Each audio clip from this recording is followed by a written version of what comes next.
Merry Christmas from the cathedral, Gothic Cathedral, the oldest church here in Brizanona. Merry Christmas, my love. This orchestra in one church. We hear the German, Austrian vibes here. So welcome to my vlog. At nandito tayo ngayon sa Gothic Cathedral, the oldest church here in Brizanona. Grabe yung mers, na overwhelmed talaga kami amore sa two language. Actually kanina pagising ko, naghanap ako ng Italian church.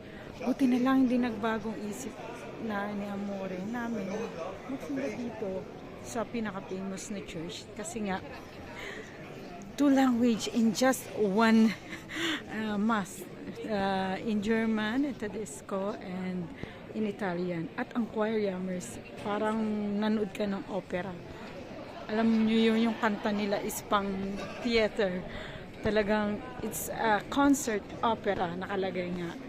So very nice here. I love you, Lord. And Merry Christmas and Happy Birthday to all of us. And yan ang Gothic Church. The oldest cathedral here in the heart of Brizanona. Sarado na siya, yammers, kagabi. Buti na lang nabutan namin. Dahil 25 ngayon, it's closed. But it will be open tomorrow. So yan. Kakain kami ng polenta, gorgonzola, or wurstel, or hot dog. German hot dog. Yeah, take out sila, love. Kakain. Pinbrulero, so bianco. Yung iniinom pala nila, love. Kala ko yun ay kung anong apple. Oh, brule pala, rosso and bianco nga. White and red wine pala, ha. Lagi kong iniinom is red wine. Now we will drink also the white wine. It's succhi naturale. Ang dami talaga yan. This is all our handmade crafts. Meron sa Mirano, di ba sa Mirano more on handmade ang mga crafts doon. Bibisitahin din namin yun. So this is, kung meron sa Milan, sa Duomo, dito rin meron. Tsaka may paapoy sila yammers. I'm with this white wine. Vin Brule, pero white wine. White siya. White wine.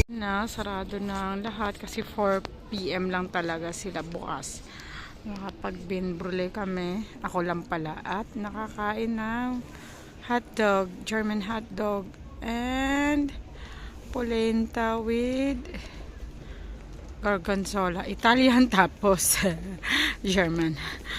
I mean Austria. Okay, so yun na. Close na sila yammers kasi it's 24. With the snow after natin magsimba. So ayan yammers, nakapasok na kami kahapon. Binisita namin para alamin kung anong oras yung mass ng 25 at yan ay tsura ng loob ng simbahan. Nakita rin namin ang presepe, fresh Christmas tree, yung mga dahon at yung mga ornaments nila, yung mga palamuti ay handmade. Ayan. At yung presepe nila ay made of wood.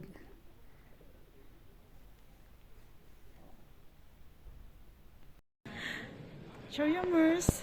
Till my next vlog.